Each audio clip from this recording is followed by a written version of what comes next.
Boa noite a todos, sejam bem-vindos a mais um episódio do AI Summit Podcast. Eu sou o Muzi, sou o chairman do Instituto Valor e o podcast de hoje eu vou trazer em primeira mão para vocês aqui uma startup que vai estar presente no AI Summit. A gente vai falar com ele daqui a pouco, que é o Fernando. A gente vai falar aqui com o professor Eduardo, da Fundação Getúlio Vargas, um contemporâneo também. Eu sou muito amigo das pessoas lá da FGV, dos professores, e um amigo de longa data aqui, o Natel, do ecossistema de saúde, um decano da área de saúde que tem uma carreira executiva fabulosa, foi diretor do Einstein, foi presidente da Ucoclínicas, hoje está como empresário bem-sucedido. Então, eu queria agradecer a todos a presença e vou começar aqui o nosso bate-papo pelo Natel. Meu amigo Natel, bem-vindo. Quanto tempo que a gente não está junto, a gente fica falando só por WhatsApp, É mas o isso aí. Natel tem uma história bacana pra caramba, de vida profissional. E antes de a gente falar de inteligência artificial, eu quero que você se apresente para todo mundo te conhecer melhor. Gaste o tempo que for preciso para poder falar com o público, tá? Aquela câmera ali é de vocês, aquela aqui é minha e a do centro aqui vai falar com todos nós Legal, todos. Então fica à vontade, não precisa ficar tranquilo. preso a câmera nenhuma não, Tá tá? bom. Primeiro, obrigado aí pelo convite, né? Prazer, Fernando, prazer, Eduardo. Confesso a você que eu acho que você não é muito meu amigo, porque primeiro você me pôs uma fria aqui, né? Para falar de AI que ainda não é minha praia, né? É, mas aqui é isso Segundo, você mesmo. botar com essas feras todas, né? E terceiro, para começar. Então, você já começa com um assunto que eu não domino. No meio dessas feras todas, isso não é coisa de amizade. É isso Mas vamos aí. lá, a gente está aqui para qualquer desafio e para poder colaborar. Falar um pouquinho de carreira, Muzi, eu tenho 43 anos de profissionalismo, né? Mas na saúde eu estou há mais de 20. E eu comecei na Intermédica, né? Meu primo foi numa empresa de plano de saúde. Então, aí você efetivamente aprende o que é a saúde. Eu tive lá um tempo na Intermédica, depois eu fui empreender, fui ser sócio de um pequeno laboratório de análise de imagem, que era o RP. Nós vendemos essa empresa em 2007 para o Fleury. Entrei numa iniciativa de uma empresa for non-profit, né, sem fins lucrativos, que é o Einstein. Ficamos lá 8 anos. Tive a oportunidade, o Einstein me deu essa oportunidade lá, de a gente criar uma associação. Você sabe que esse mercado todo de saúde ele tem uma série de associações que as representam, né? E na área de medicina diagnóstica, que era uma área então pujante, né? Você tinha aí dois players, continua tendo, mas na época crescendo muito, que eram o Fleury e DASA, mas você não tinha uma representatividade. Você tinha lá a ANAP para os hospitais, mas para a medicina diagnóstica não tinha. Então nós conseguimos criar a Abramed, que é a representante hoje do setor de medicina diagnóstica. A gente começou essa associação lá dentro do Einstein. Tive o prazer de ter sido o primeiro presidente da Abramed. E a Abramed hoje está aí de vento em popa, contribuindo bastante para o mercado de saúde. Depois saí de uma empresa for non-profit, fui ser CEO de uma empresa totalmente o oposto, né? Uma empresa de for-profit, mas no mercado pujante também, que é a Aí já eram oncologia, era conclínicas. Oncoclínicas. Né? A Oncoclínicas é uma das maiores empresas de oncologia clínica do mundo, né? Tem uma história de bastante sucesso. O forte dela, como o nome da empresa já diz, é Oncoclínicas, é oncologia clínica. Eu estava comentando com você que a oncologia clínica no mundo ela tem uma característica um pouco diferente do Brasil. Lá fora ela quase 80% ela é outpatient, né? É clínica. Né? Aqui no Brasil é metade, metade, metade em clínicas, metade em hospital, porque o Brasil tem uma característica hospital-cêntrica, o que traz uma complexidade maior para esse setor. E, na minha opinião, um custo e uma forma de tratamento para o paciente não mais adequada do que a gente vê lá fora. Né? Porque o que é clínico deveria ser tratado em clínica e não em hospital. Hospital, sem dúvida, a gente tem hospitais aqui de altíssima qualidade, mas trazem complexidade, trazem custo maior à operação e trazem o pior de tudo, que é um risco maior para o paciente, porque você tem linhas cruzadas dentro do hospital, que eventualmente é um paciente fragilizado como um paciente oncológico, isso pode complicar o tratamento. Saí da Oncoclínicas e agora estou dentro de uma. Nós não somos uma startup, eu estou lá, sou presidente do conselho, tentando ajudar alguns empreendedores que resolveram ajudar o médico. Né? A gente está numa empresa chamada MEDIQ, med.iq. Né? E o nosso propósito é efetivamente melhorar a saúde no Brasil com ensino e pesquisa. E com uma plataforma tecnológica para você agregar todo esse processo. Então, no ensino, a gente tem duas formas de fazer o ensino. A gente trabalha para a indústria farmacêutica, levando conteúdo para médicos, né? E a gente também tem cursos que são cursos de pós-graduação. A gente não está em graduação e não estamos em nenhuma outra forma de treinamento que não a pós-graduação. Então, são cursos de pós-graduação para médicos. Então, essa é uma das nossas verticais. E a outra vertical é a pesquisa. Pesquisa clínica é um negócio fundamental, né, para o desenvolvimento da saúde. Isso ninguém, né, e o Brasil nunca foi um foco muito grande de pesquisa por N fatores. Assim, tinha uma legislação mais difícil aqui para fazer pesquisa, tornando você trazer paciente para pesquisa e o custo disso muito mais caro. Essa legislação mudou recentemente, arrefecendo este processo. Então, o Brasil passa a ter uma atratividade para a pesquisa clínica muito grande, mas você precisa de centros de pesquisa clínica, e você não tem, então nós estamos desenvolvendo isso. Para ter o centro, você precisa ter pessoas treinadas, né? Médicos capacitados, pessoas capacitadas para fazer a pesquisa clínica, e o último pilar disso todo é que toda pesquisa clínica, ou a grande maioria das pesquisas clínicas no mundo, elas são fomentadas pela indústria farmacêutica. Né? E as farmacêuticas, que elas tomam a decisão da pesquisa clínica lá na corporação. E a corporação está perto dos mercados lá de fora. Então, para trazer uma pesquisa clínica para lá, você precisa conversar, de fato, com a farmacêutica lá. Então, como a gente estruturou este processo aqui, a gente vinha estruturando já para podermos estar preparado para essa mudança de legislação, a gente conseguiu atrair hoje grandes nomes da pesquisa clínica mundial para serem sócios nossos aqui no negócio local.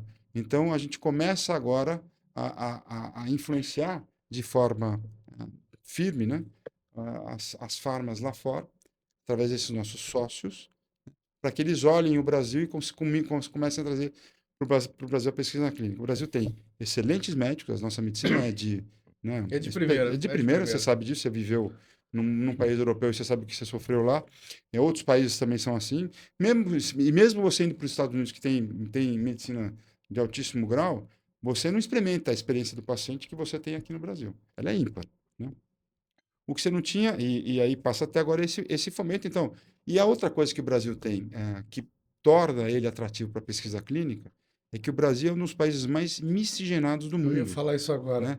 Então, Que é o grande problema que eu vivi de saúde quando eu morei em Portugal, porque é um país que não tem a miscigenação que tem o nosso, isso. e você não tem médicos preparados para tratar O teu problema as patologias que são quase que exclusivas dos brasileiros. porque há uma grande, e não é falácia, mas é um fato, né? Porque você tratar o paciente de forma direcionada, e eventualmente você tem um custo primário no começo mais alto, porque é um tratamento individualizado. Ele tem um processo de custo menor, mas ele tem uma efetividade maior e, portanto, o custo ao longo do tempo ele vai ser menor.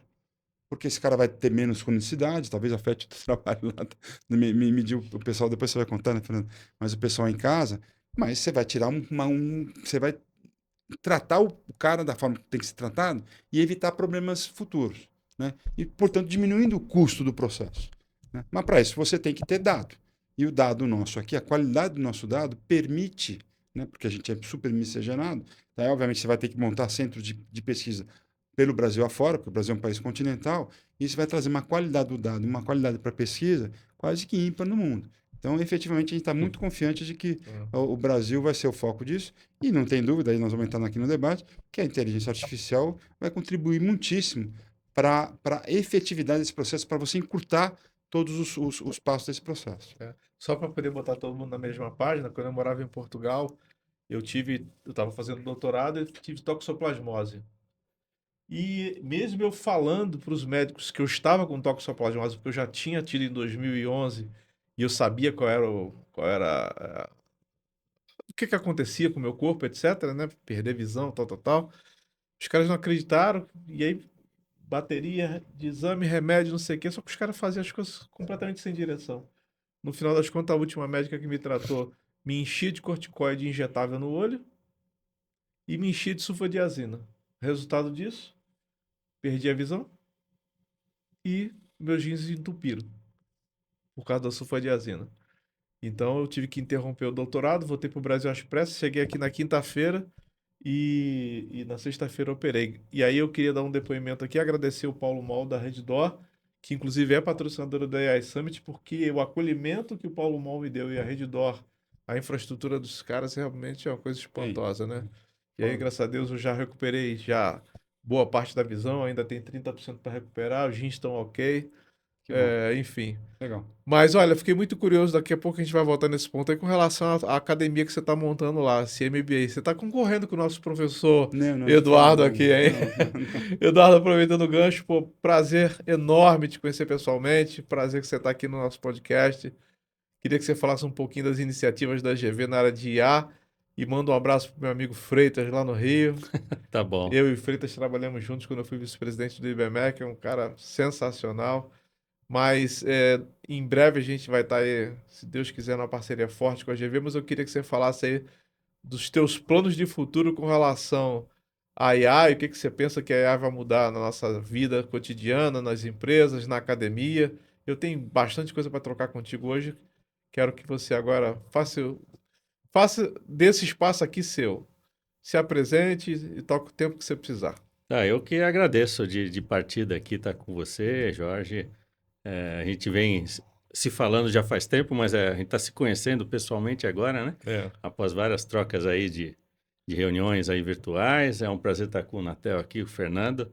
Então, acho que vai ser uma conversa muito bacana. Por tradição, a FGV tem essa possibilidade dos pesquisadores, que são milhares aí espalhados pelo Brasil, principalmente São Paulo, Rio, Brasília, deles terem autonomia para falar por si, das suas pesquisas, dos seus pensamentos, tá?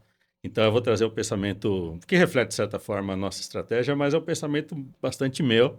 Eu até, um pouco antes da gente começar aqui, eu provoquei que eu gosto de falar um pouco de futuro, a coisa do copo meio cheio, mas nem tanto, porque eu acho que tem coisas preocupantes para a gente pensar, que a inteligência artificial, se a gente não prestar atenção, ela pode perturbar fortemente o que a gente tem pensado aí.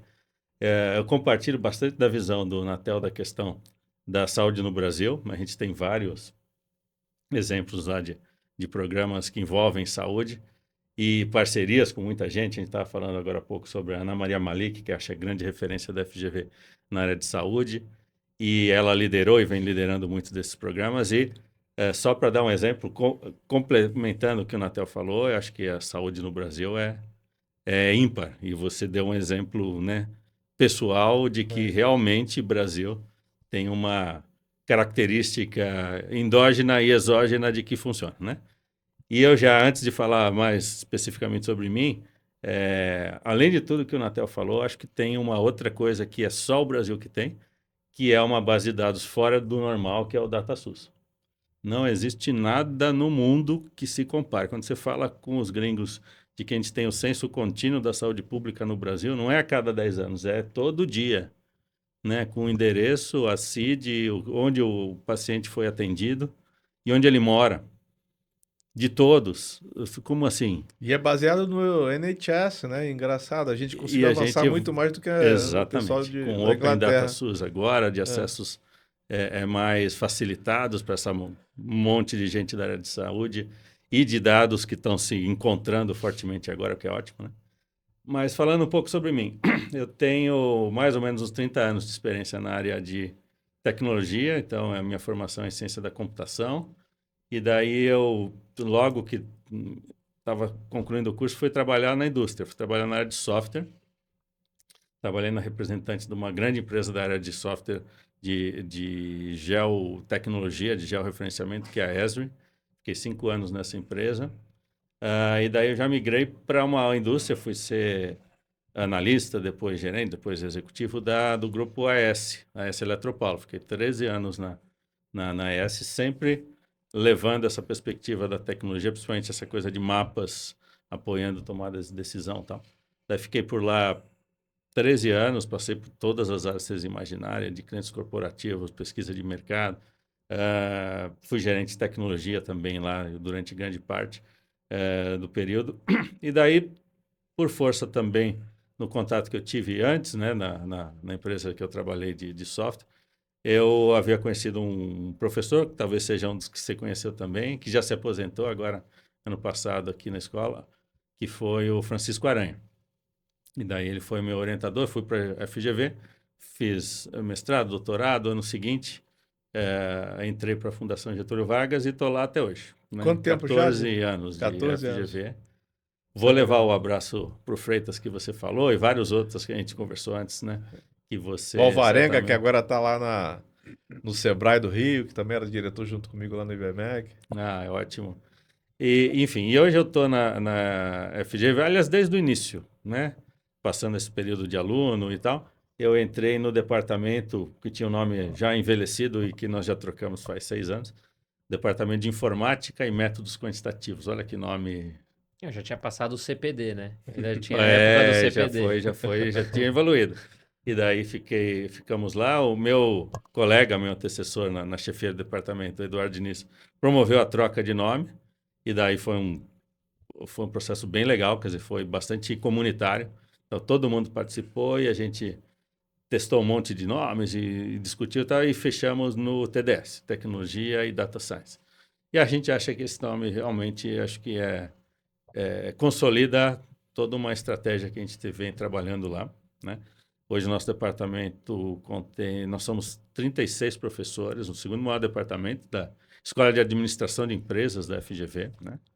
Acho que daqui a pouco, no meio da conversa aqui, eu explico um pouco melhor o que é a FGV, porque ela é bastante complexa, né? Muita gente ouve falar de FGV. Aproveita que você está com o microfone e vai tocando. Melhor? É, Tá bom. sim, não tem problema não. Mas a FGV, ela é conhecida no Brasil inteiro. Todo mundo já passou em alguma cidade do Brasil aí, vê uma bandeira FGV junto de uma outra associação, né? Em parceria, em cursos de educação executiva. Essa é a nossa penetração pelo Brasil. Todos os estados brasileiros, se eu não me engano, 129 cidades pelo Brasil, que a gente tem uma operação local, né? Em parceria com instituições. Que é o que a gente parceiras. copiou quando eu estava no IBMEC. Ah, é mesmo? É, a nossa estratégia era copiar a FGV.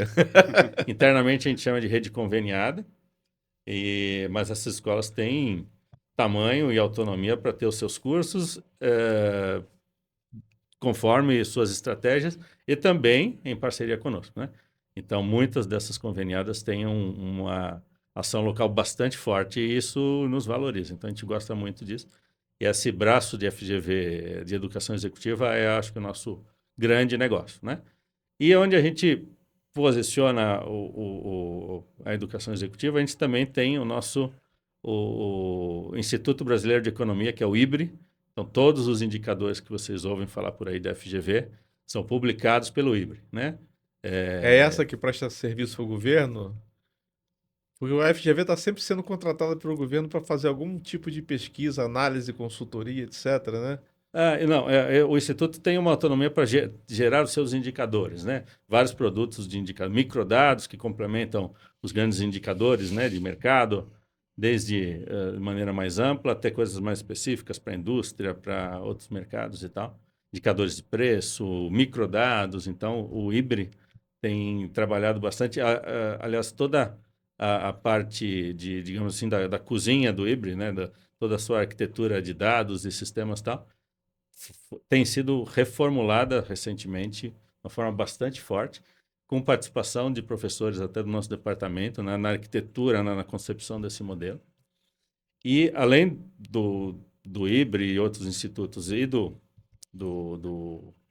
braço de educação executiva, a gente tem vários centros de estudo, né, ligados direto à presidência, FGV Energia, FGV Social e vários outros que são bastante conhecidos, FGV Agro, bastante conhecidos, bastante atuantes no mercado. E a gente tem o que internamente a gente chama das escolas, né? A gente gosta de usar esse termo.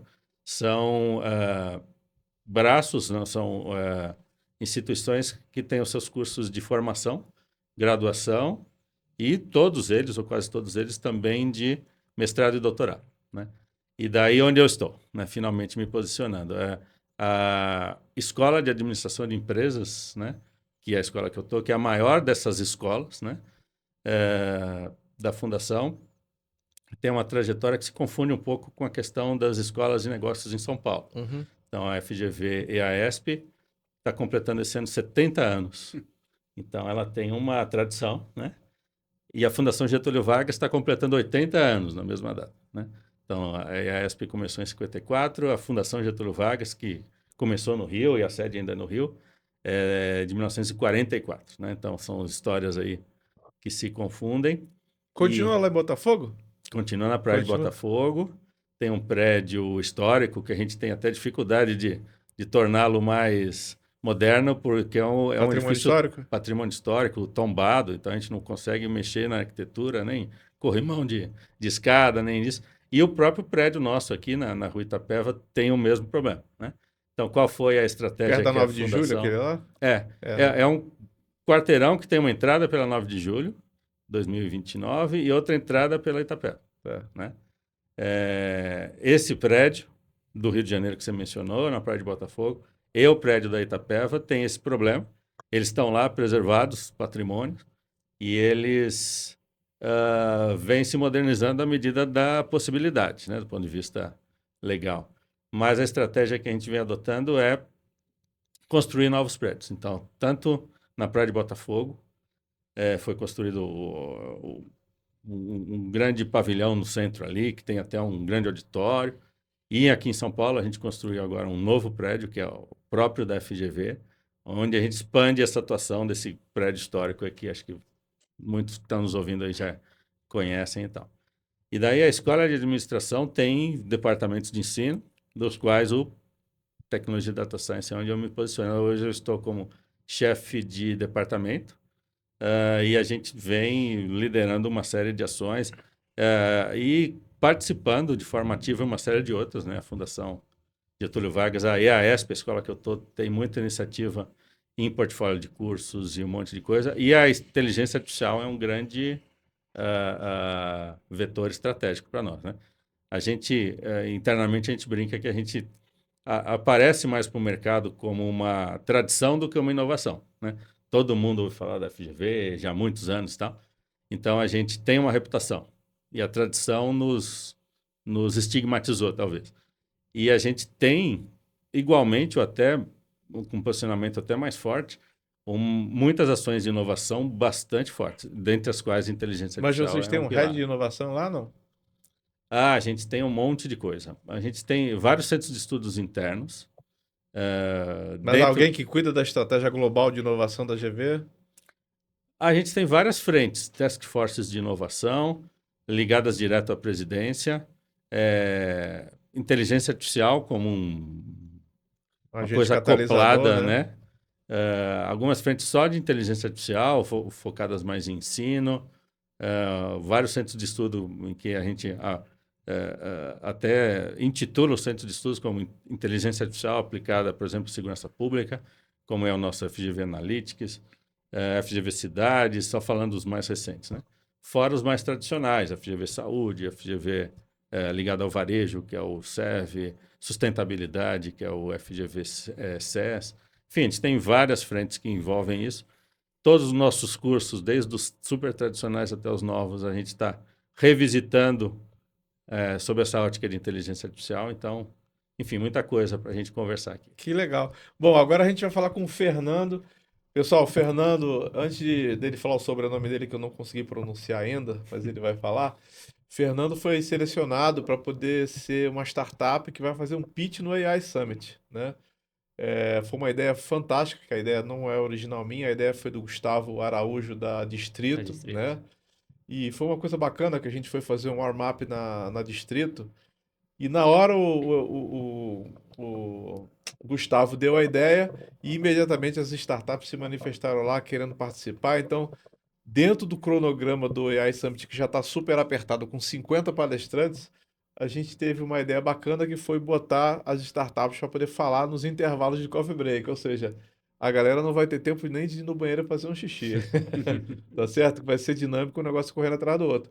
E eu achei bacana essa oportunidade de convidar o Fernando para vir aqui, porque eu já fui diretor de inovação e de M&A da MS Farmacêutica, e eu tinha uma dificuldade muito grande de achar boas startups para investir, né? A gente com bastante dinheiro não conseguia startup para investir. E ao mesmo tempo, eu percebia, né, das 200 startups que a gente avaliou em um ano, tá? Primeiro que o empreendedor não tinha experiência, não sabia fazer o pitch direito, não tinha um plano de negócio bem estruturado, e não tinha espaço para falar, né, para poder falar um pouco da sua iniciativa, do seu modelo de negócio. Então, Fernando, aqui é o espaço que você vai poder falar da tua iniciativa, da tua carreira, dos teus sócios, do mercado que você quer atingir e depois você faz os recortes e manda... Manda imprimir. É isso aí. Manda postar. Muito prazer, seja bem-vindo, Fernando. Prazer, Muzi. Obrigado pelo convite e por abrir esse espaço. Também vamos estar juntos lá no AI Summit e vai ser legal. Vai ser bacana. Prazer os colegas conhecendo aqui hoje. Vamos ter uma boa discussão. Bom, meu sobrenome é Wolf. Wolf. Lobo em inglês. Então fica fácil. Agora todo mundo vai conseguir. Só contar um pouquinho da trajetória antes da gente entrar também no tema de AI. Não quero me estender muito, mas comecei com AI em 2011, quando era mato mesmo. Eu comecei em 2014, então você está mais antigo do que eu. Tô mais antigo. Comecei com uma outra empresa na época chamada Bilids, onde o que a gente fazia e faz até hoje, está dentro do grupo que eu sou sócio. A primeira iniciativa que a gente teve foi fazer anúncios personalizados digital. Então, a curva da internet estava crescendo lá desde os anos 2000. E eu empreendi antes ainda, fazia sites em Flash, quando ainda a internet estava começando. Mas a iniciativa mesmo, em 2010, com a Bilids, a gente começou a fazer anúncios digitais totalmente customizados. Então, ainda não tinha leis de LGPD e etc. Então, os dados podiam ser muito mais trabalhados e sem tantas normas. E a gente conseguia se apropriar do dado ali e conseguir fazer anúncios totalmente personalizados. E depois a gente mandava para operações de call center as informações quentes de quem estava passando na internet numa determinada página, lendo uma determinada matéria. E aí eu conseguia dizer, esse cara agora está pronto para comprar um cartão de crédito, esse cara agora está pronto para comprar um plano de saúde, e conectava os call centers aos clientes em tempo real. Essa foi a primeira iniciativa e a gente usava um pouco de AI, nada do que é hoje generativa, nem perto disso, mas para conseguir achar os nossos modelos preditivos de anúncio. Essa empresa, de 2010 a 2015, eu toquei ela, depois ela foi assumida por um grupo português, onde eu conheci meu sócio até hoje, o Alex. De 2015 a 2020, a gente dentro do grupo iniciou uma outra iniciativa também de AI, construindo chatbot, e a gente permeou o mercado brasileiro das seguradoras, de todos os WhatsApps, de pedido de guincho, assistência residencial, sinistros e etc., passavam por algum bot nosso. Então, de 2015 a 2020, eu toquei essa iniciativa, vendemos uma empresa para a Zenvia, que abriu capital em 2021. Então, logo ali na abertura do capital, a gente saiu.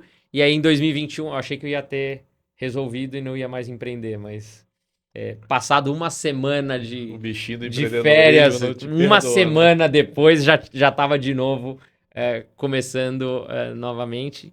E aqui estou na Tech for Humans. A Tech for Humans, ela vem com um olhar um pouquinho diferente do que o mercado tem falado um pouquinho de AI, né? A gente vê agora que surge muitas aplicações ou aplicativos, mas coisas muito específicas para AI, e a gente acha que está no começo da curva, né? O que a gente está vendo é a pontinha ali do iceberg e o mundo vai ser muito maior em AI, e então a gente falou, vamos montar aqui o que a gente chamou de AI as a Service, ou seja, não importa qual vai ser a aplicação que vai ser montada para o futuro, o importante é que seja construído em cima de uma camada e de uma arquitetura que eu consiga gerir guarda-reios de segurança, legislações, consiga ter uma orquestração. Eu vou chamar o GPT, não é mais o GPT agora é o Llama, não é mais o Llama, agora é... E por aí vai os modelos que vão surgir, N modelos aí pela frente, e a gente acredita que as empresas, seja no mundo enterprise, né, mais large enterprise, né, empresas maiores como bancos, seguradoras, que são os nossos principais clientes hoje, mas também empresas de médio e pequeno porte, vão querer montar as suas próprias infraestruturas. Então, não é ter servidores dentro de casa, mas é próximo disso, né? Não é você terceirizar tudo, e sim você controlar um pouquinho mais o que o robô vai responder e aonde que você vai colocar esses robôs dentro da cadeia de valor das companhias.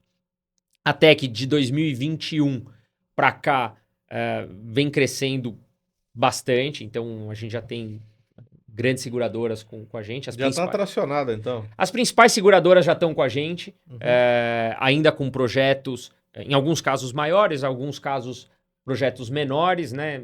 Muita coisa está sendo pilotada e testada, mas sim, rodando em produção a gente tem bastante coisa. Mas concordo com você, existe uma grande dificuldade de financiamento no mercado brasileiro e é, eu acho que existem dois universos apartados. Você tem bastante financiamento para o early stage ali, o que a gente chama o cara que quer começar. O Friends and Family, né? O cara que precisa de 100, 200, 500. Aqui ele se arruma. E depois você consegue ali a camada grande para cheques de 50 milhões, 100 milhões, 200 milhões. Eu acho que existe aqui um vale no meio. E depois eu acho que existe um vale lá na frente. Empresas de tecnologia no Brasil, se você for ver, o que tem na Bolsa brasileira? São poucas. Nada, quase. A gente aqui no Brasil não tem nada de tecnologia. Então, também é um receio. Quando a gente vendeu para a Zenvia em 2020, o nosso medo era exatamente esse. Eu vou ficar muito grande e como é que eu saio? Não tem para quem sair. Mas qual é o teu modelo de negócio? Qual é o problema de negócio que a tua empresa resolve? Então, em atendimento, né, considerando que eu vim lá dos call centers, o que a gente quer resolver é tirar qualquer humano que esteja fazendo processos massivos todo dia. Então, dentro de uma seguradora, você tem o atendimento call center mesmo. Você liga lá para o cara e fala assim, manda guincho para mim. Né? Isso é um problema que a gente resolve com IA hoje em dia. Né? Ou você tem um documento que você mandou para dentro do banco, faz a validação do meu crédito. Ainda é feito por um ser humano que olha, faz o cara crachar. Isso aqui é teu comprovante de renda? Isso aqui é onde você mora? Isso aqui é o teu CNH? Putz, isso aqui tudo aqui, então eu vou dar o crédito ou não vou dar o crédito. Então o que a gente resolve é isso. São processos manuais feitos pelas companhias. E que a gente consiga botar isso dentro de uma tecnologia que seja automatizada. Estava comentando na área de saúde, por exemplo, que a gente tem criado um dispositivo, né? Tá em processo junto com uma empresa de hardware chamada Thales, uma francesa, não sei se... A Thales, inclusive, atua na área aeroespacial. Exato. Os caras são grandes pra caramba. Muito, muito. E a gente está criando com eles a Universidade de Itajubá, que é onde fica o nosso time de desenvolvimento, na Unifei. A gente Fica perto da Embraer, da Elibras lá, então? a gente fica dentro da Unifei mesmo. Tá. A Unifei tem ali um prédio voltado só para startups e para a gente é muito bom porque a gente pesca o aluno dentro de casa. Né? A gente faz hackathon de final de semana, preciso levantar um projeto, faço o hackathon dentro da faculdade e trago o profissional para dentro na semana seguinte. Então, é um vale ali, a gente acha que a gente chama de Itaju Valley.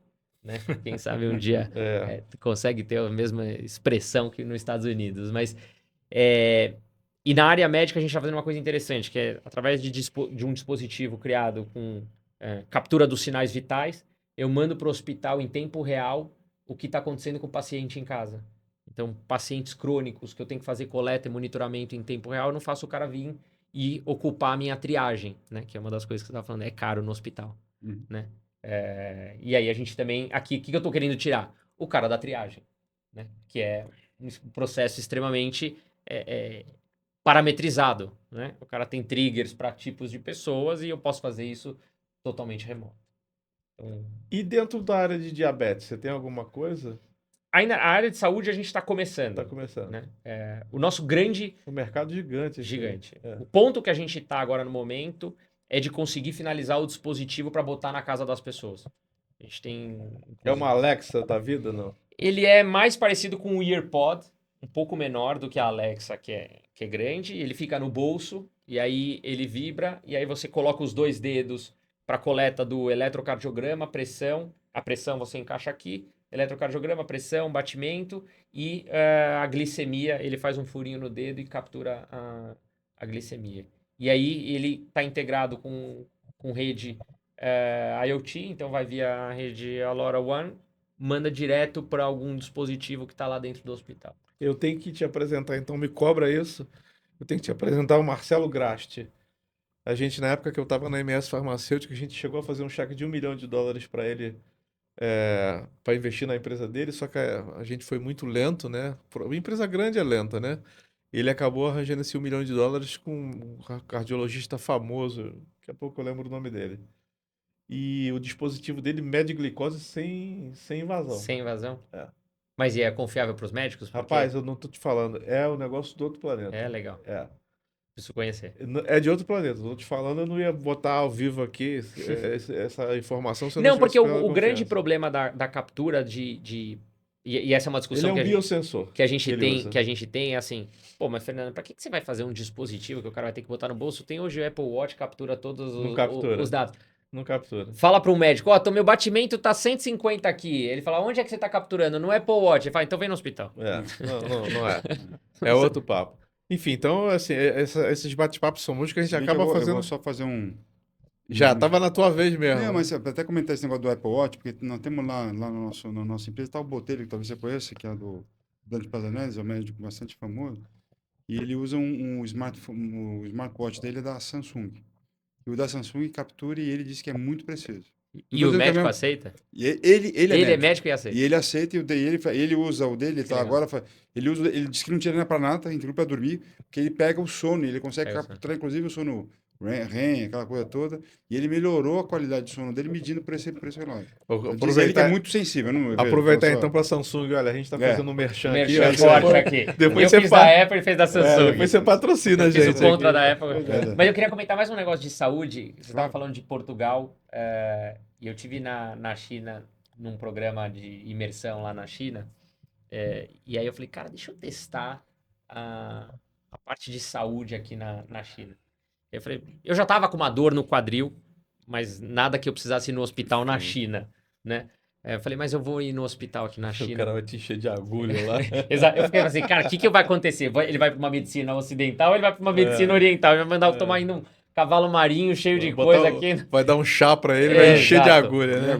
Daí, primeiro, eu marquei uma consulta num hospital público em 10 minutos Ó. pelo celular, pelo WeChat, que é a plataforma que eles usam pra Aham. tudo lá. Eles usam o Alibaba, o WeChat. Pelo WeChat eu marquei, cheguei lá na hora. Na hora que eu tô passando, já tinha uma câmera na entrada do hospital, registrou, meu nome apareceu no painel, um painel que era como se fosse um Trello, assim, um Kanban. Aham. E eu tava no primeiro ali para fazer a triagem. Sozinho eu coloquei a mão no equipamento ali, pressionou o braço, fez todos os negócios. E assim, o hospital tinha um volume de gente, né? Na hora que eu cheguei, eu falei assim, nossa, isso aqui vai ser um inferno, né? Vou ser atendido aqui daqui. Eles têm que ter solução para atender muita gente, Só né? que eles têm solução. Todas as salas muito bem estruturadas. Eu entrei na sala do médico exatamente no horário que estava marcado, no hospital público, imagina, que eu fiz um pagamento via aplicativo da consulta ali. E aí, entrei no médico, o médico falou, não, isso aí tem que fazer um raio-x. Eu falei, ótimo, vamos ver agora como é que esse cara vai me meter Mas, Fernandinho, você falando em inglês ou mandarim? Eu tive que estar Inglês. com Ah, ok. uma tradutora do lado. Ah, Impossível, perfeito. impossível. Eu Impossível. não passo na primeira... Lá não... Entendi. Cara, a gente teve reunião lá com o CEO, por causa do dispositivo, a gente estava comprando de uma fábrica lá. CEO de fábrica que não fala inglês. Sem tradutor lá, não dá Você pra, não vive. Você não sai dá do pra fazer lugar. nada. Mas o trator do meu lado entrou na sala, no médico também, aí falou, não, é raio-x. Meu nome andou de negócio, caiu na do raio-x, tinha uma fila raio-x, sentei lá, a porta do raio-x, tudo sozinho. Não tem um acompanhante, não tem nada. Entrei na sala, fiz o raio-x, ninguém tocou em mim, zero. Sai fora, tem uma vending machine, o raio-x impresso na hora, e depois voltei no médico, e aí seguiu, ele pediu remédio, meu nome andou, o próprio remédio já sai numa maquininha. Só uma pergunta, você disse que não tinha ninguém, mas quem te posiciona no raio-x pra você fazer ele corretamente? O cara fala pelo ele som, fala pelo que a som. tradutora tava do Lá lado. do teu lado pra pra você ficar... eu fazer. E aí né? mesmo... Isso é parecido com o Brasil, né? Não, e mesmo a vestimenta, o baritado lá, você põe? Ele já tem Apoiado lá. Tá. Entendi. Apoiado lá. Claro, você vai Legal. falar assim, puta, mas tem a mesma higiene, a mesma hospitalidade que aqui? Claro que não. Claro que não. Claro que não. Ele tá atendendo Mas 1,5 bilhão de Mas é muito pessoas. melhor que você foi no hospital público, né? Então, É. você vê a coisa Mas com mesmo mais- assim, tudo totalmente automatizado. automatizado. Totalmente automatizado. E depois os remédios, quando eu saí, os remédios, que na verdade eram aqueles passar salompas, Sim. etc., porque o cara viu que não Claro. tinha nada no negócio. É. Me deu ali o salompa Você já saiu com ele de novo. e eu já saí com ele do hospital. em 1h15, da hora que eu saí de casa até a hora que eu fui atendido, fiz tudo isso Uau. num hospital em volume, a coisa acontecendo. Então, assim, eu tive também experiência na Europa e é péssimo. É horrível. Nos Estados Unidos, talvez com muito dinheiro, você consiga um atendimento próximo do que o que a gente tem aqui no Brasil. Não, e custa caro. Tem uma vez que eu estava nos Estados Unidos de férias e eu tive uma conjuntivite, alguma coisa do tipo, eu paguei $800 na consulta dentro do hospital. A sorte que eu tinha aquele American Express que tinha um seguro que cobria Pra tudo. viagem. Mas foi uma pancada. É isso aí. Lá nos Estados Unidos, se você não tiver dinheiro, você morre. É.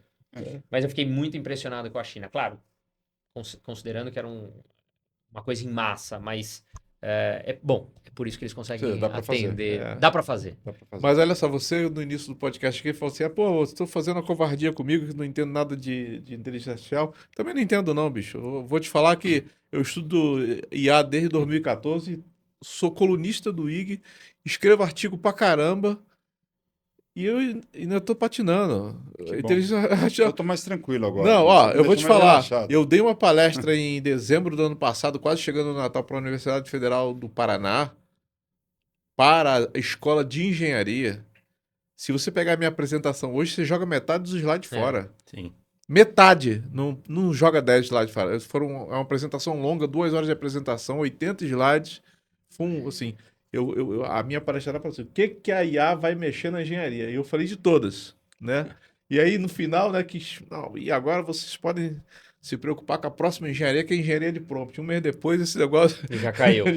Tá entendendo? Então, Natel, você entende de uma coisa que é muito importante, que é de business, e você entende de transformação. Você tem uma baita experiência nisso, tá? E pra gente que é da área de saúde, né? Eu tenho 70% da minha carreira construída dentro do setor de saúde. Passei por todo o ecossistema de saúde, né? Fui presidente de rede de hospital, fui diretor de operadora, trabalhei no regulatório, trabalhei na indústria farmacêutica. Então, saúde eu entendo um pouco. Na tua opinião, por tudo que você tem visto na evolução da inteligência artificial e todo mundo aí falando sobre a possibilidade da cura do câncer, da descoberta de uma opção de coisa que vai acontecer junto com a computação quântica. Você como um gestor, se chega alguém aqui agora, eu sou de uma Big Tech e vou começar a te vender um serviço, qual é a tua principal preocupação hoje para poder trazer IA para dentro do teu negócio? O que ele melhora a experiência do paciente e o outcome do paciente. Porque assim, a saúde, cara, para mim você tem duas pessoas que são fundamentais da saúde. A equipe que veste branco, e não é o médico só, tá? Porque a gente tem um paradigma aí ruim, no meu modo de entender, de que a medicina é o médico quem faz, mas é uma equipe multidisciplinar. Então, se você pode facilitar a vida desses caras para eles tratarem do teu paciente, aí é o que a tecnologia, seja lá qual for, deveria estar sendo empregada. E se você pode, de qualquer forma, facilitar a vida e aí sim do médico, né? Seja através de treinamento, levar o conhecimento, né? De levar o conhecimento de forma mais eficaz, mais dirigida, mais rápida, para que ele possa fazer um atendimento melhor e mais rápido. Aí que é o que a experiência do Fernando. Quer dizer, a tecnologia ela ajuda nisso. Mas ele foi ver o médico. Não dá para você tirar o médico do circuito. Então, quando alguém vem para nós aqui, seja o que vem qualquer outro, com alguma solução tecnológica, que se ela pode mudar a experiência do médico, melhorar o atendimento do paciente, aí eu acho que vale a pena a gente escutar. Porque senão, cara, aí é para você investir num negócio que você vai gastar mais dinheiro, não vai ter eficiência nenhuma, é só para dizer que você é tecnológico. Não, a gente Que é que muita gente faz hoje. a gente teve um podcast aqui com o diretor da Amazon, da AWS, né? E ele deu esse testemunho, né? Que tem muito cliente que, na posição contrária, quer implementar IA para poder estar no hype. É isso aí. E ele falou assim: olha, não precisa. O tipo de solução que você precisa não precisa de IA. Não precisa desse negócio. Então, é isso que e a gente vê muita gente falando muito de AI, de inteligência artificial, metadado, blockchain. E aí vai, você pode usar todos os termos que você quiser. Mas se você não tiver efetividade para o tratamento do paciente, facilitando de novo a vida da equipe multiprofissional e do médico, eu acho que aí você está jogando dinheiro fora só para ficar na moda, né? E não é isso que tem que ser, né? Porque a saúde, cara, diferentemente dos outros mercados, você sabe disso, você viveu 60%, 70% da tua carreira disso, o outcome disso é uma vida, ou não. Então a responsabilidade de quem está na saúde é enorme. Você não dá para brincar. Eu comecei minha vida como consultor. O consultor, você faz uma consultoria errada, você rasga o papel. Refaz esse troço. Né? Na minha época era o papel. Agora tudo bem. Mas na saúde você não refaz uma vida. Ainda não inventaram alguém que se ressuscite tirando. Né? Então a brincadeira é mais embaixo. Então, eu tenho muito receio de trazer tecnologia por trazer tecnologia. Por ter participado de uma instituição como o Einstein é super tecnológico, sempre investir em tecnologia em lato sensu. Né? Sempre. E a gente estava falando recentemente do como o Einstein tem evoluído nisso. Mas no Einstein nunca foi feito, pelo menos nos anos que eu fiquei lá, nenhum investimento que não tivesse uma justificativa para o desfecho do tratamento clínico para o paciente. Então, sim, desde equipamentos, desde investimento. O Einstein tem o único sistema hoje de hospitalar de fora no Brasil é do Einstein. O resto você tem aí 2 outros players vendendo. Então, ele sempre foi buscar alguma coisa tecnológica que efetivamente tivesse desfecho para o paciente. Então, os sistemas aqui não funcionavam para o que o Einstein precisava, em termos de informação, de coleta de dados, para tomar uma decisão mais assertiva, ele foi buscar fora. Né? A ressonância magnética é um exemplo típico. E aí, né? Vamos falar de tecnologia. Antigamente, você foi fazer um raio-x para um problema teu, o músculo esquelético, né? Um problema aí de coisa. O raio-x, com o surgimento da ressonância magnética, muitos médicos deixaram de fazer o bom e velho raio-x. E muitas instituições deixaram de investir no raio-x por achar que aquele troço era jurássico. Você tem uma ideia hoje? 70% dos problemas musculoesqueléticos, ou seja, ortopédicos, podem ser resolvidos no raio-x desde que, o equipamento que você tenha seja um equipamento atual, porque ele evoluiu ao longo do tempo. O raio-x também evoluiu. Né? Então, ele teve uma evolução tecnológica, Pixar, as imagens, enfim. Hoje você não tem mais, você não usa mais você tem o Pax, que você pega a imagem eletronicamente, você não precisa mais fazer lá, queimar o filme, aquela coisa toda. Com o advento da ressonância magnética, que virou uma moda, porque era muito tecnológico, captura e tal, muitos ortopedistas deixaram de olhar o bom e velho raio-x e muitos hospitais e centros clínicos deixaram de investir para investir numa ressonância magnética. Até porque custa mais caro, Eu né? ia dizer, Em também vez tem de um ponto pagar da indústria R$ 50, você paga querer- 400, Mas né? esse é o ponto, É. gente. Olha só, veja só. A hora que você pega a ressonância magnética, olha só como investir em tecnologia. Por investir em tecnologia, estou fazendo um paralelo aqui, e você não efetivamente você está trazendo benefício para o paciente. Porque ressonância magnética, para aqueles pacientes que poderiam resolver o problema dele no bom e velho raio-x, os raios-x atuais têm a mesma efeito radioativo que uma ressonância magnética. Então, assim, aquela falácia que você faz o raio-x e vai tomar muito mais radioatividade, não é verdade. Porque a evolução dos equipamentos trouxe tecnologia para as 2 pontas. Você vai fazer uma ressonância magnética, você demora 15 dias para marcar. Porque está tudo lotado, porque virou moda. Você fica 40 minutos no equipamento. Né? Porque é um exame chato. Para quem é claustrofóbico, A minha mulher tem que ser sedada tem que para ser poder sedado. fazer esse Aí, exame. você tem que ser sedado. Então, a hora que você é sedado, você traz 2 problemas para o sistema. Um de custo e um de risco. O de custo é que a sedação custa. Então, o paciente ou quem quer estar financiando ele vai pagar aquele troço a mais. 2, anestesia, você assina um negócio chamado consentimento informado, que você tem o risco de morrer. Até 5% dos pacientes podem morrer com choque anafilático. Isso. Então, você aumentou o risco do paciente, você aumentou o custo do paciente e a ressonância é mais cara que o raio-x. E o raio-x você não precisa marcar. Chega no hospital, você faz lá em 5 minutos resolve o teu problema.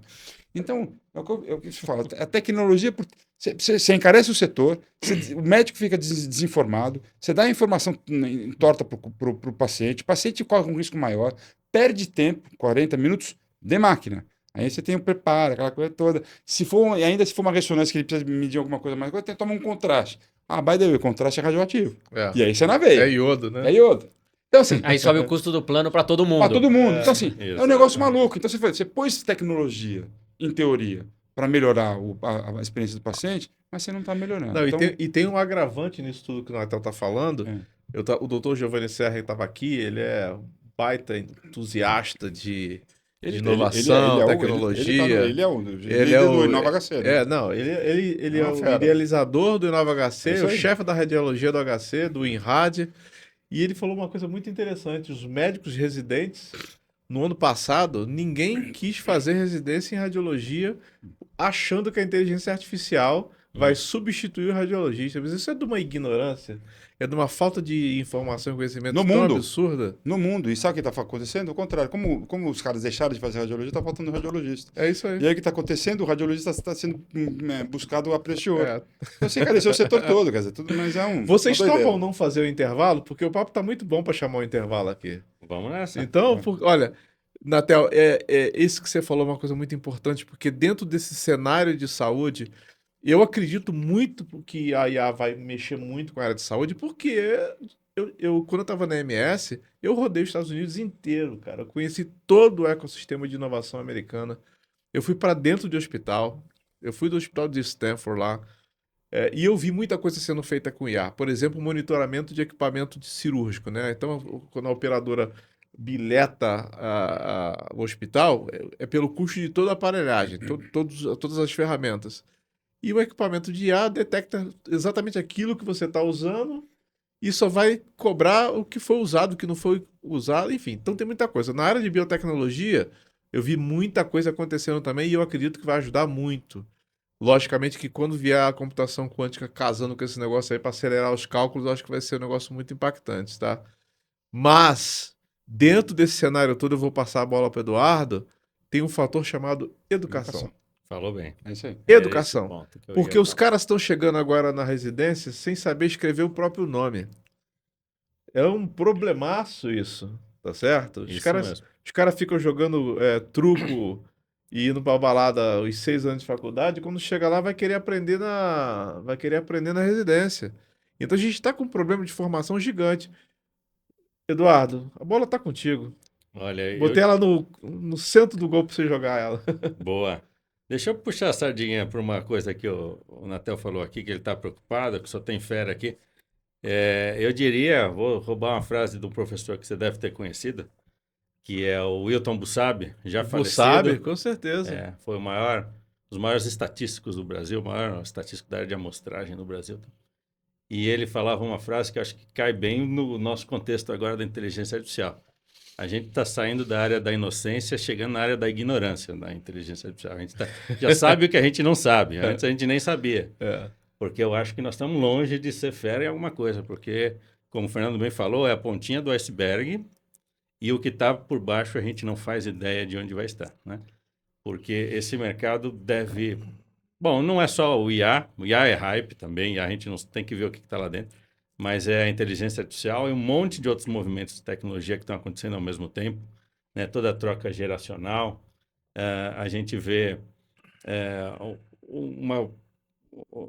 uma população chegando no mercado de trabalho agora, passando por um ensino que a pandemia só perturbou, bastante caótico, as pessoas não têm a fundação da sua formação quantitativa e qualitativa suficiente para depois tomarem os seus rumos como deveriam e daí guiar esse país ou esse mundo, né?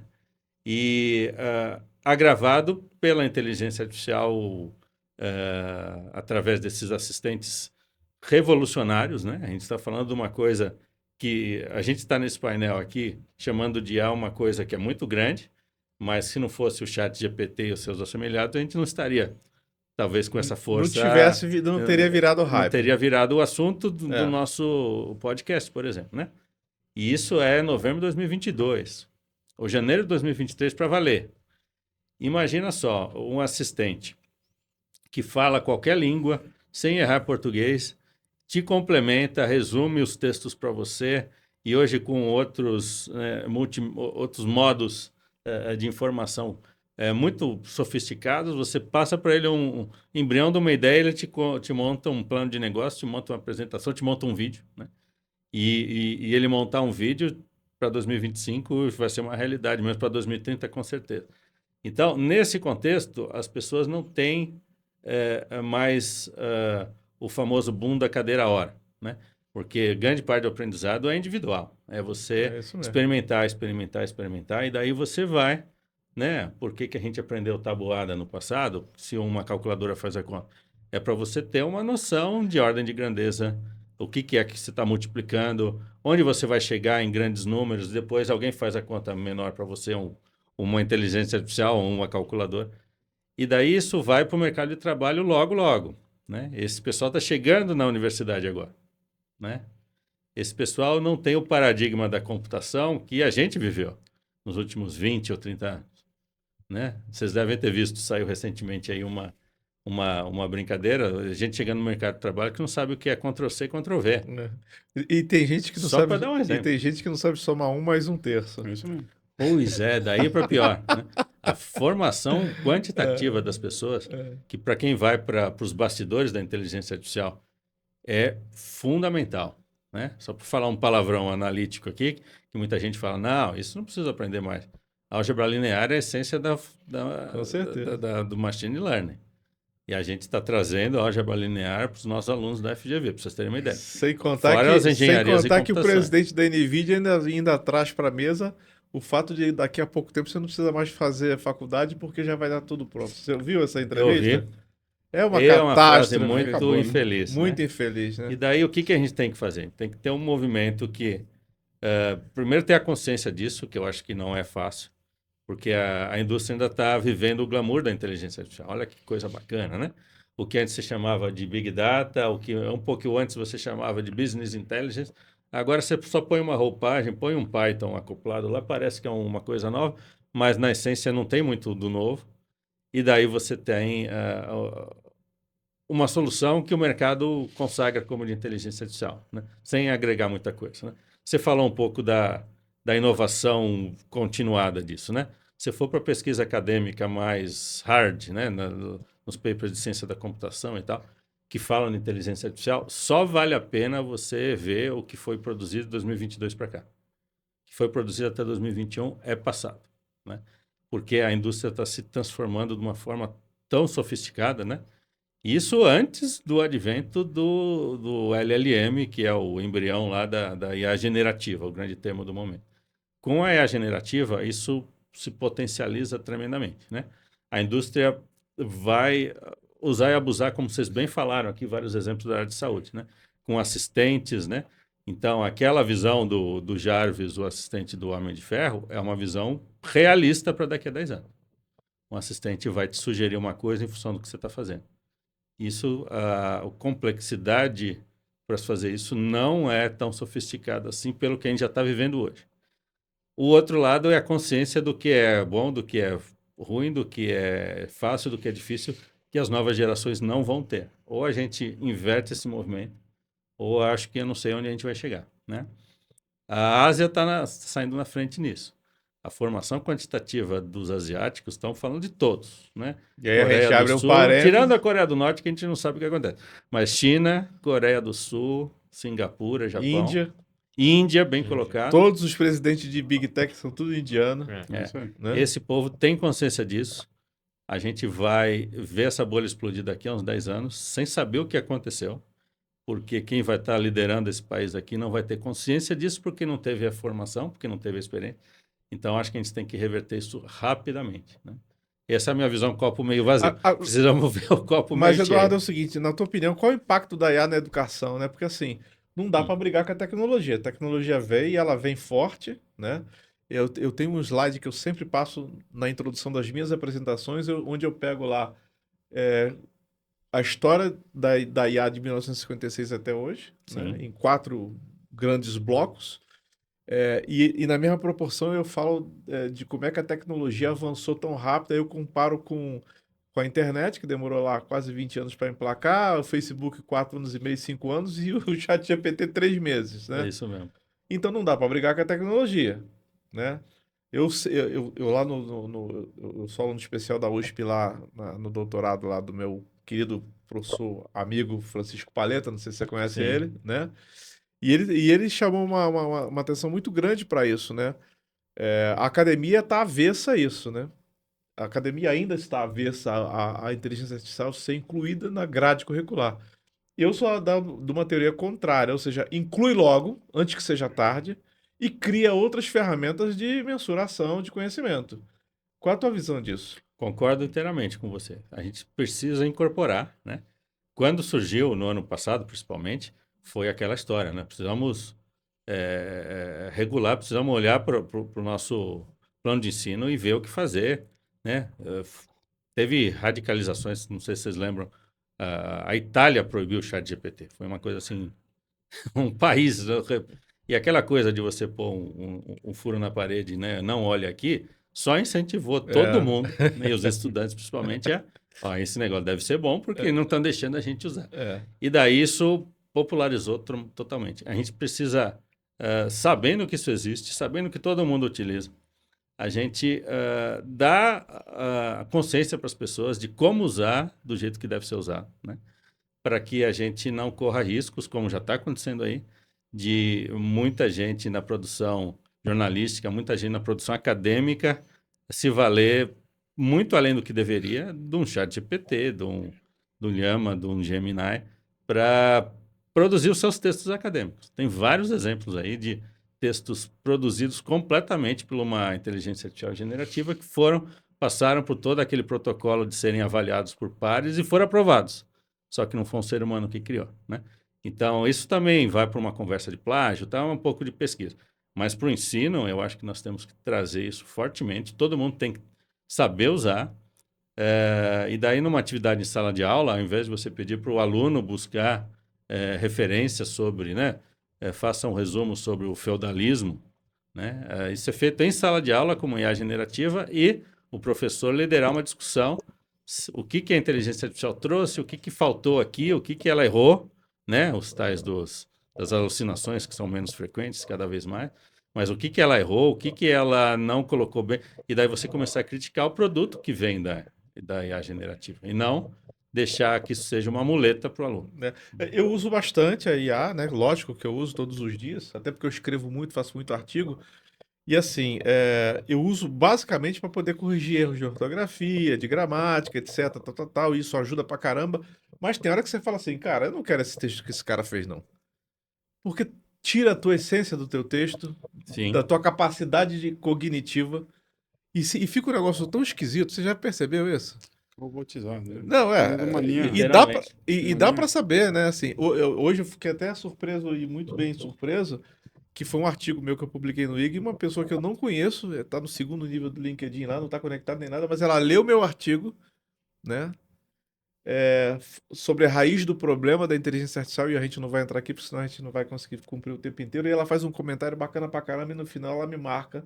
Quem quiser entender o que isso significa, vê o artigo do Música, quer dizer. Legal. Então, a gente tem que saber dosar. Eu acho que esse é o papel do educador agora, né? Porque tem que mexer na base, né? Se a gente não mudar a cabeça do educador agora, né? A gente vai acontecer o que você falou, a gente vai ter uma geração aí que não vai saber resolver problema. Isso é agravado porque tem muita gente que está na educação ainda numa fase pré-histórica da tecnologia. Ainda não migrou completamente do analógico para o digital. E daí esse cara se vê diante de um ser quase humano, que é esse tal do ChatGPT e os seus assemelhados. Então, esse cara já tinha uma reação a ir para o mundo tecnológico, agora ele tem que ir de cabeça, mergulhar com essa consciência de que ele precisa liderar. O educador precisa liderar esse processo, porque esse pessoal que está chegando, qualquer que seja o ensino fundamental, médio e graduação, esse cara precisa de ajuda, porque senão ele vai virar um refém dessa tecnologia. Ele já está refém da internet, né? Que o aluno lá na sala de aula, estou vendo no Google aqui, professor, não é nada disso que você está falando. Exatamente. Né? Confia piamente no Google, né? E tem uma outra coisa que eu acho que vai perturbar a educação, mas vai perturbar talvez o próprio modelo de negócio da internet, que são essas IAs que estão entrando pesadamente nos buscadores, né? A Google lançou o IA Overview, a Apple fez um movimento contrário para, enfim, essa indústria deve crescer. Então, a gente, ao invés de seguir aquela lógica que a gente seguiu a vida toda aí nos últimos anos de, preciso achar alguma coisa, eu entro no buscador e procuro, ele vai me dar 300 mil referências, eu vou lá pensando 3 ou 4 que me interessam mais, eu entro lá, a gente navega na internet a partir de palavras-chave, a partir do que foi melhor indexado, né? Tudo bem que tem a internet ainda invisível, que também é buscada dentro de alguns contextos, mas com esse IA Overview, ou esse novo paradigma, a gente vai perguntar o que nos interessa por uma IA generativa. E a IA generativa vai vasculhar a internet e vai trazer aquilo para a gente de forma resumida. Então, toda a economia da internet, que é baseada em cliques e links, quem chegou aqui, clicou, o que fez, a própria neurociência aplicada à tecnologia, o cara entrou naquela página e olhou principalmente para o quê? Não vai ser mais uma pessoa, vai ser a própria IA buscando a internet. Então, isso vai mudar o modelo de negócio da internet a médio prazo. É verdade. E daí, o que vai acontecer com tudo isso que a gente falou, eu não sei. Só sei que são movimentos, A gente vai precisar de um outro podcast para Mas poder as explorar isso. próprias teses por trás do GPT é que ele vai ser um grande e-commerce, né? A forma Falou de bem, remuneração Fernando, de- a de- Apple se rendeu ao OpenAI. é. A Apple se rendeu, a maior empresa do mundo. Mas ela lá atrás também se rendeu ao Windows e depois deu a volta no Windows. É. Ela se rendeu à Microsoft, não ao Windows, mas se rendeu à Microsoft no grande acordo entre Steve Jobs e Bill Gates lá atrás, e depois ela foi lá e... É porque o Windows é uma bosta, e né, cara? deu a Então, volta... Deu a Apesar volta. que o Windows copiou a Apple lá, né? lá Aquele depois grande fez passado, de- né? É. É verdade. Mas eu enfim, queria só 2 pontos. Não, a gente vai justamente agora entrar na última fase aqui de bate-papo. A gente já está com quase 1 hora de programa. Eu já ia passar mesmo para você. Porque aproveita que você já vai falar e já vai falar assim, o que você vai mudar na vida das pessoas e na vida das empresas com o teu negócio. Se você quiser comentar alguma coisa que o Natel e o Eduardo falaram, essa é a hora, porque depois você não vai falar mais nada, que eu vou encerrar o programa. E aí, na sequência, o Natel já fala também um pouquinho de como é que tá aí a visão dele dos impactos que ele está percebendo que isso pode causar na empresa dele e nos outros negócios que ele toca. E a gente fecha com o Eduardo. Tá bom, Eduardo? Tá ótimo. Então, vai Eu lá. só queria comentar sobre o tema de ensino, porque eu fui muito crítico durante toda a minha jornada de ensino ao ensino que a gente tinha, ou que a gente tem até hoje. Não vou generalizar todas as instituições, mas as que eu vivi, eu acho que estavam naquele ponto que você falou, que é para trás já do que era para a época. E eu acho que o que vai acontecer agora no ensino é que vai ter que dar um passo adiante, senão realmente as instituições de ensino vão perder para a tecnologia e a nova geração vai ir direto para a tecnologia e vai abandonar as universidades, etc. Se isso não se mexer. Eu já era muito crítico na minha época, quando eu tinha 10 anos, eu usava 12 anos, usava Palm Top para anotar na aula e era lembrando do Palm, né? Claro. E era uma guerra dentro da sala, porque o professor falava, não faz sentido nenhum, tem que aprender a escrever no caderno. Eu falava, mas não vai ter caderno lá na frente, ninguém vai usar, não vai escrever pra nada, não sei o que lá, que eu escrevo na Palm e o texto já tá todo bonito, eu imprimo em casa e etc. E já era uma discussão, e hoje em dia, de 12 anos, acho que todo mundo usa computador em sala de aula, se não me engano. Grande parte, e aí com o remoto isso se estendeu mais ainda. Ou seja, eu acho que muitas das coisas que a gente vem vivenciando hoje meio que quem não está por dentro do tema, botando panos quentes em cima da inteligência artificial. E não é isso que tem que ser feito. Tem que abrir isso e usar da melhor forma. E aí vai colocar regulamentação, segurança e etc. Mas não é o caso de botar, como no caso da Itália, botar em cima e tapa o negócio. Eu acho que as instituições de ensino vão ter que rebolar para conseguir fazer o aluno voltar. Não, até pra dentro porque da sala. o ensino está tão mal conduzido, né? Quando você pega uma faculdade fazendo R$ 59,90 e uma pós-graduação a R$ 114,90, não tem educação que se pare de pé dessa maneira. Não tem. Mas eu preciso que você dê um fechamento, assim. O que que você pretende mudar na minha vida, na vida do Eduardo, do Natel, na vida das empresas? E na No tua fim- opinião, o AI Summit pode te ajudar? Qual o contexto disso na tua vida agora? No fim, o que a gente vai fazer é realmente para as empresas que a gente trabalha, que são as seguradoras, os bancos e agora na área de saúde, é automatizar os processos para que o custo baixe, né?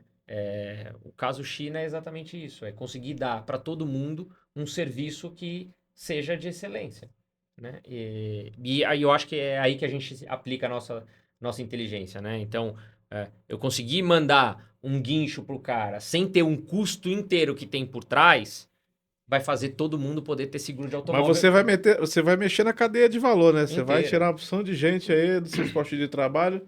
Inteira. Todo mundo que está dentro da cadeia de valor, que acorda de manhã e o dia da pessoa é executar as mesmas tarefas que ele fez ontem, a IA vai fazer. Se ele não usa nada do fosfato para conseguir viver o dia dele, a tarefa dele é exatamente igual a de ontem, Eu vou automatizar. Ainda bem que eu não tô nessa coisa. Fernando, obrigado, tá? Valeu. Obrigado Espero que você. você tenha um bom desempenho lá no AI Summit. Com certeza. Você tá um mega convidado nosso. Te desejo um bom sucesso e eu queria ver se os investidores aqui abrem o bolso para poder ajudar o Fernando a fazer uma estirada que nem fez o João Moura, que já está com 200 milhões de dólares de investimento. Você está sabendo, né? Bom, você vai me ajudar nisso. Recebeu uma rodada de 200 milhões de dólares. O cara tem 30 anos de idade. Que Natel, gostoso, que gostoso. bacana, né? Bacana demais. Natel, Parabéns. obrigado por você ter vindo. Imagina, é um prazer. Espero ter contribuído com alguma coisa de uma forma mais jurássica, mas Nada, ainda que isso. trazendo para algumas informações. Assim, cara, tudo que é tecnologia, seja ela qual for, AI, ela contribui para a saúde desde que ela seja usada de forma efetiva para tratar o paciente, né? E trazer maior conhecimento para as pessoas que cuidam do paciente. Então, se você consegue acelerar o conhecimento, né? Ajudar quem treina, quem ensina, a ter um treinamento mais efetivo, mais eficaz, mais rápido, né? Mais dirigido, eu acho que a tecnologia vem para ajudar. Se você ajuda as pessoas que estão tratando o paciente a ser mais assertivos, ter mais informação, ter mais coisas que auxiliem eles a não perderem tempo com a burocracia, com a coisa repetitiva, para poder focar no paciente, eu acho que ela é bem-vinda. Mas tem que ser feita de forma inteligente, adequada. Não você vai ter desperdício. O setor de saúde é um setor com muito desperdício, você sabe disso, né? Claro. Os Estados Unidos gasta 18% do PIB, 19% do PIB em saúde, 30% dos quais é jogado no lixo. 30% dos quais joga no lixo. Não precisa falar o tamanho do PIB americano. A gente também joga no lixo 30% aqui, só que o nosso gasto é 8%, 9% do PIB. É um valor um pouco menor, mas é um gasto muito grande, né? Então, se a gente quiser trazer inteligência de fato, para a gente minimizar isso aí vai na glosa, que é uma característica do nosso setor, né? Nos erros médicos, facilitando. Um dos erros mais comuns em medicina é a lateralidade, É. né? Como é que a AI pode ajudar a lateralidade? Porque assim, não tem tecnologia que ensine, que vai talvez operar pelo médico.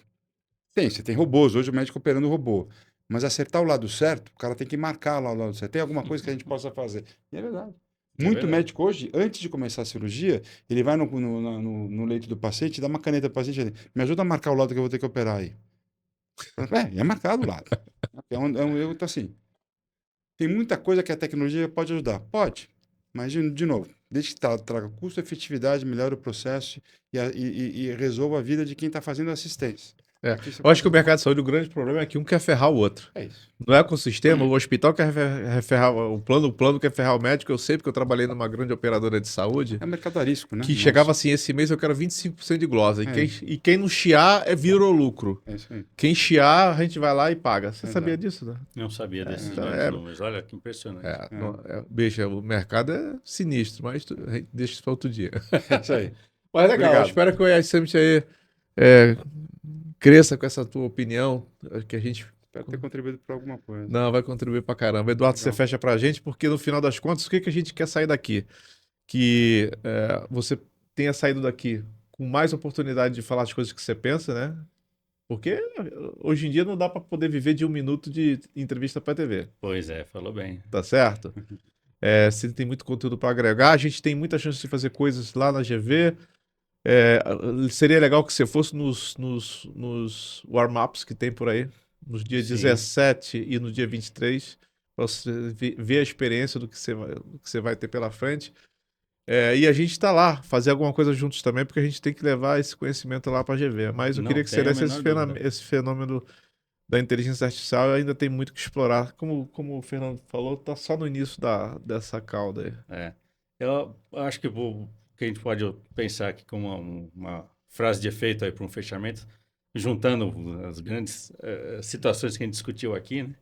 Eu acho que e o grande caso da saúde, eu acho que foi protagonista na nossa conversa, é pensar talvez num IA para o bem comum, né? Os dados para o bem comum, porque a indústria precisa ver que se os dados fossem mais compartilhados, teria muito menos problema, muito menor o custo de transação, sairia mais fácil para todo mundo, não teria aquele encarecimento, como foi os exemplos que a gente falou aqui, né? Então, isso tudo passa por uma sensibilização da indústria no momento que a gente está e passa pelo o ponto que eu quis trazer aqui, que é a formação das pessoas. Porque se a gente tiver cada vez menos consciência da importância disso, a gente só vai piorar esse problema, né? E daí o que eu poderia trazer é a contribuição que eu acho que uma instituição como a Fundação Getúlio Vargas pode dar, pela sua reputação, né? A gente está com essa consciência, ainda é um trabalho de formiguinha, sensibilizar todo mundo, mas a gente precisa vencer isso, porque senão nós vamos ser vencidos pela máquina, né? Não vamos ser, né, escravizados como humanos. Acho que isso demora uns 300 anos para acontecer, se acontecer, mas de fato a gente não vai ter consciência e daí a gente vai voltar, né, no mundo globalizado, né? O Brasil vai voltar a ser colônia de quem teve essa consciência. Não sei se é Estados Unidos, como você bem falou. Talvez a Ásia volte a liderar o mundo, né? Como foi há milênios atrás. E sem contar que a China está comprando tudo no Brasil, né? Pois é, isso é um ponto. As grandes áreas agrícolas, o setor de energia está na mão da muitas empresas do setor elétrico. Você que foi da ES, Sim, né? sim. Sabe que tem muita empresa chinesa aqui. Agora carro, né? É carro. Apesar que o carro elétrico Não vai? não vai virar, não vai virar. Não é sustentável. Não é sustentável, do ponto Não é, de vista energético. não é sustentável. Eu acho que o hidrogênio vai ser a grande mudança. Mas, gente, obrigado então Obrigado. pelo bate-papo aqui. Foi bom pra caramba. Muito bom. Foi um podcast mais técnico. Eu gosto dessas agendas mais técnicas. Mas eu espero que a nossa audiência aí tenha gostado muito. Deixo aqui meu agradecimento pro Fernando, pro Eduardo, pro Natel. E até o nosso próximo encontro. Até lá.